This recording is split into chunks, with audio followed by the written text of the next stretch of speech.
Hello everyone, অনেক দিন পর একটা আমার মিনি ব্লগ নিয়ে চলে এলাম। এটা সেই দুর্গা পূজার ভিডিও। অনেক দিন থেকে আপলোড করা হচ্ছে না। আজকে গ্যালারি দেখে ভাবলাম যে এটা পোস্টই করে দিই। তো দেখো, জীবনে প্রথম এই চরকি জিনিসটাতে আমার মেয়ে উঠেছে। শখ জীবনে কোনোদিন ওঠেনি এত শেষ। আমি তো দেখিনি কখন নিয়ে গিয়ে ওর বাবা উঠিয়েছে এটাতে। তো ও পুরো কাঁদছিল, বাপরে বাপ, লোকজন জড়ো, সবাই তাকিয়ে তাকিয়ে ওকে দেখছিল। ও পুরো ভয়। এখন ঘোরানোর পরে কি করে থামাবে?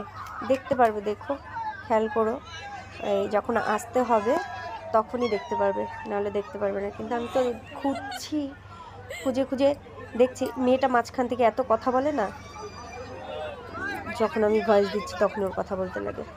তো যাই হোক, আমি ওকে দেখে যাচ্ছি, আশেপাশে নেই। পরে দেখি যে চিৎকার দিচ্ছে। তো ওটাতে যখন চড়ে ও চিৎকার দিচ্ছিল, আমি ভাবলাম যাক, জীবনে ফার্স্ট উঠছে, একটা ভিডিও করে নিই। ওই তো চলে গেল। দেখলে, একটা বাচ্চাকে জোরে ধরে, মানে ভয়ের চোটে এত, পরে বাধ্য হয়ে ওর বাবা বলছে থামাতে, পরে তো থামিয়ে নিয়ে এটা চড়ছে। আমি তো ওই যেমন মেয়ে গেল, এত হাসি পাচ্ছিল। ওর বাবার উপরে রাগও উঠছিল যে কেন উঠাবে, বাই চান্সের কথা বলা যায় না, কখন কি হয় না হয়, কিন্তু উঠবে শখ।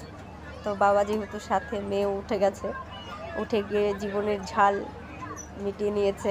আর কোনো দিন উঠবে না ও। বড় হয়ে কী করবে জানি না, কিন্তু পুরো পুরো ভয় পেয়েছে সেদিন। বাপরে, কান্না। পরে তো যখন নামে, দেখো দেখো, হ্যাঁ, ওকে নামার টাইমটা দেখো।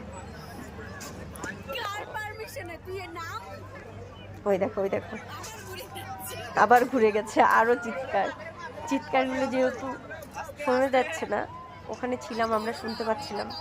নিচের তো লোকজন তাকায়, মানে যাই হোক, তাকিয়ে দেখবে এক ঘোরন দিয়ে যাবে আবার। এই যে দেখছো, কাঁদছে। নামাও, চিল্লাচ্ছে, নামাও।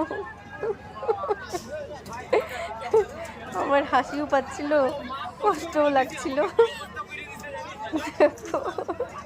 কি অবস্থা, বাপরে। Bye bye, good night. লোকজন দেখছে, বাপরে, টাটা।